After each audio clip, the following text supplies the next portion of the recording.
It's easy to convince yourself that you're powerless, that someone else is in control, but the truth is, you always have a choice. And I made mine. She had thought of everything, every step, every possible outcome.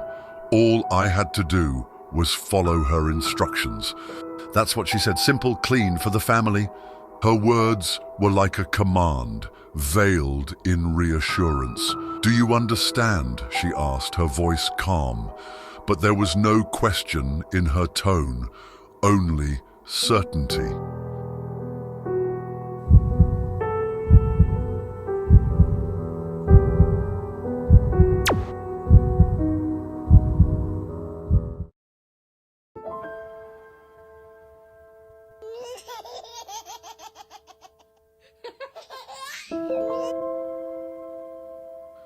She said I needed to do my part, that it wasn't just her responsibility anymore. If I wanted to protect the family, I had to prove it. She made it look so easy, like it was just another chore. I couldn't help but wonder what else she had buried. She chose the time, the place, even the victim. A neighbor, someone who had seen too much, who had started asking questions. She said it was quick, painless, that they wouldn't feel a thing. I didn't ask questions. I didn't want to know. She gave me the bag, her expression as calm as ever. "You know what to do," she said. But my hesitation was obvious.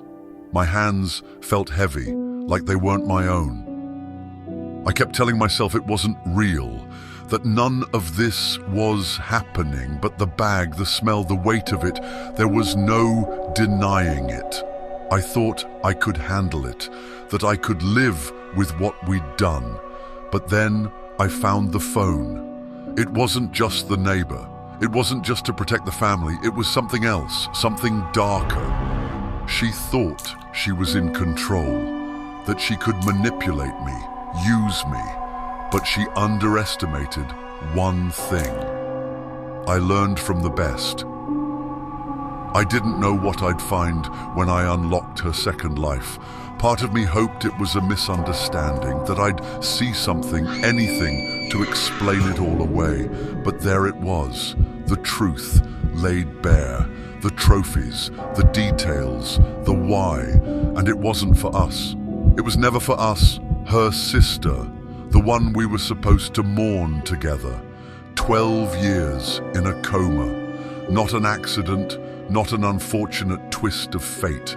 It was her, a whispered threat, an argument that went too far, and she silenced it, permanently. I couldn't confront her, not yet. She was too good at twisting things, too quick to turn the tables. I needed a plan, and for the first time, I was the one in control. She'd always been meticulous, obsessed with the details. I knew she couldn't resist checking the boxes before they left. She'd taught me that, so I used her own paranoia against her. I'd always wondered why she kept that second phone. She said it was for emergencies, but the truth was far worse. It was her journal, her confession, her pride. She spoke about them like they were inconveniences, people who dared to cross her, to threaten her perfect world. She didn't just kill to protect us. She killed because she liked it. She didn't even look up when I walked in. She didn't have to. She thought she'd won, that I was still under her spell.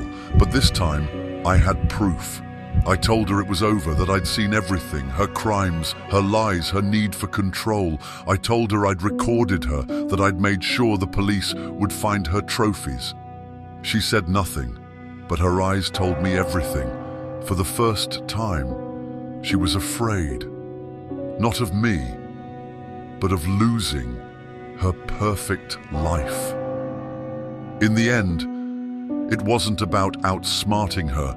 It was about being willing to do what she never expected, walking away, letting her world crumble without me. She built this life to trap me, to trap us, but in her obsession to control everything, she forgot one thing.